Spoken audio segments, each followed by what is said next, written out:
We have made it to Cairo. We took a sleeper train from Aswan. This was like 800 kilometers that we did throughout the night. I think it took like 12 hours to do, but we didn't do the fancy one, the sleeper one. We did the normal second class, which is a seated one, and we paid 125 Egyptian pounds per person. Yeah, it was very nice. It was probably nicer than the bus because it had more space and the seats were very comfortable, so can't complain with that. And now we have finally made it to Cairo. You know what's coming up, the pyramids, but not today. Today we're going to visit the Egyptian Museum. Yes, because we are very excited to see all the artifacts that we couldn't see in some of the sites that we have visited already. We know that some artifacts are here in the museum, so we're going to head there. And yeah, I know there's a new museum coming up, but the old one is still in operation. The new one hasn't been opened yet. I think they are in talks to open that around October. Summertime. That's what they say, but you never know. Yeah, we're supposed to be early this year, but because of COVID, delays. Yeah, so this is Cairo. It's not as busy as we thought it was going to be. Oh no, it's noisy and busy, but not as bad as we thought it was going to be. Like any other big city.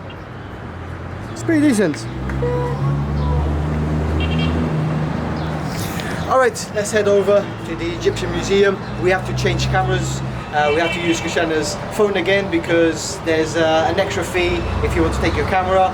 So we're going to use your Yeah, we're phone. not going to pay for that. There's no point whatsoever. I don't understand, it's nonsense. We're not going to pay extra for, like, it's like an extra ticket or even more for a camera. We'll probably have to do voiceover because you're not allowed to film inside. Yeah, and we're not going to be like talking over there, so where people are going to turn us off. So we're going to take the phone, film a little bit of what we can do, and then fill it up with voiceover. Okay. The Egyptian Museum has more than 120,000 artifacts from different eras, since the Old Kingdom of Ancient Egypt until the Greco-Roman period. At the entrance of the museum, there is a replica of the Rosetta Stone with the statue of the man that deciphered the hieroglyphics. We think it's important to mention this to properly start the tour.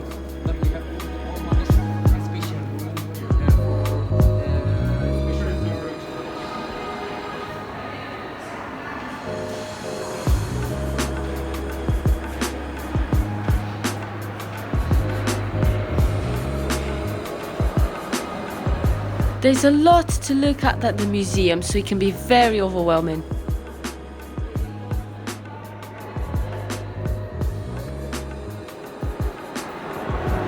This is an embalming table that they used to mummify the mummies. It's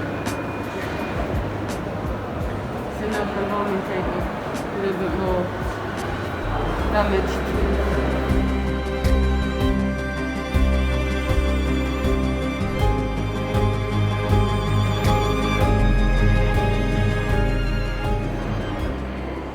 A lot of the things don't have a description, so we don't know what these artifacts are. Well, we obviously know this is a spoon, but you know what we mean.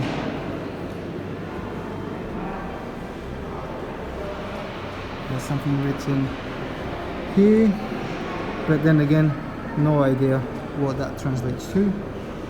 A few parts.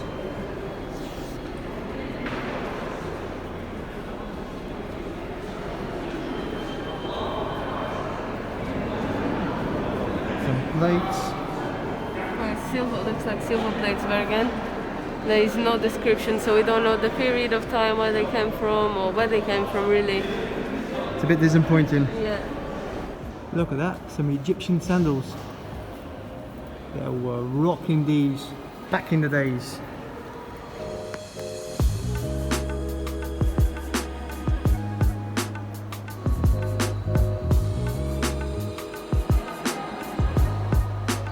It was time to visit the Greco-Roman rooms, and this was our most interesting find in the whole museum.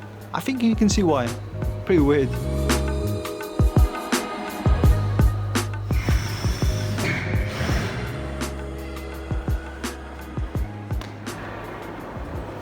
They are wrapping most of the stuff to transfer to the new museum. So there's not a lot of artifacts, and there's a few boxes, as you can see here. This one is ready to be transferred. We're about to visit Tutankhamun's treasures, what they found in the 1900s by Carter and his team. We have seen Tutankhamun's mummy in, like I said, the Valley of the Kings, and today we are in the Egyptian Museum seeing all the treasures that were found in his tomb, including his golden mask. This was his sandals. Pretty cool. Yes, and there is this thing. I'm not sure what it is. But most fascinating is this golden chair right here. All covered in gold.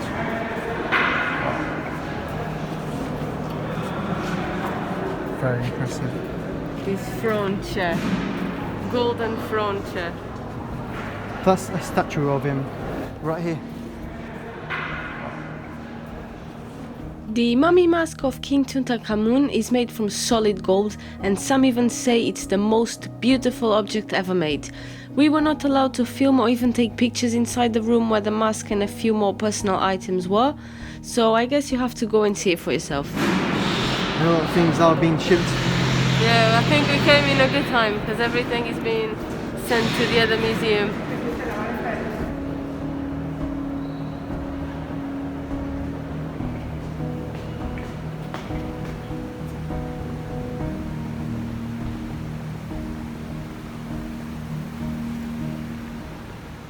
You won't believe this.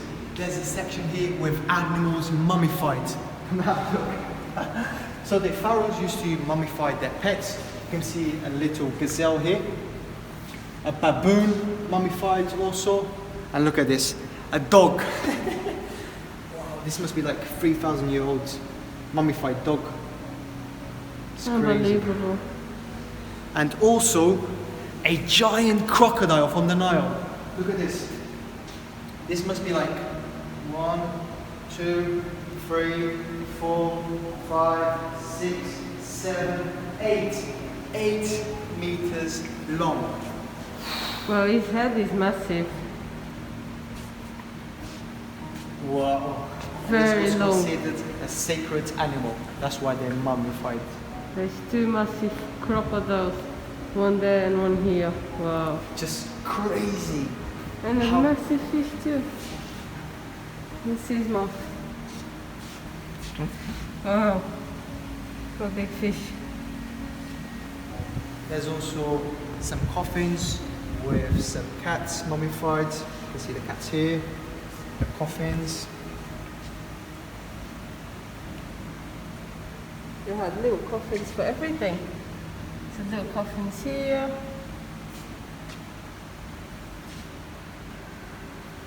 And rams were also considered sacred. That's why they mummified the rams. Very nice.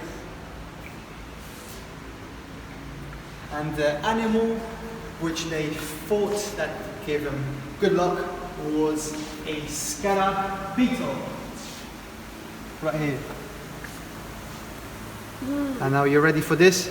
They even made little coffins for the beetles. Right here. So tiny.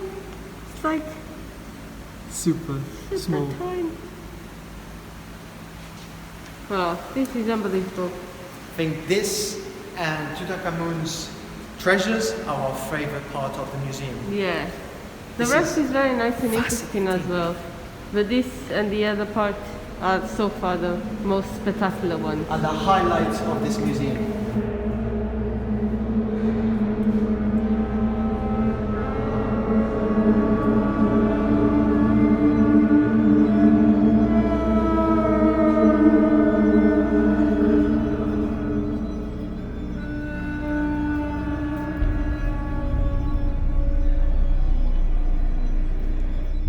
Alright kids, we're gonna leave you with this couple of cool mummies. Hope you guys enjoyed. Stay cool and we shall see you on the next one. Peace. Sweet dreams.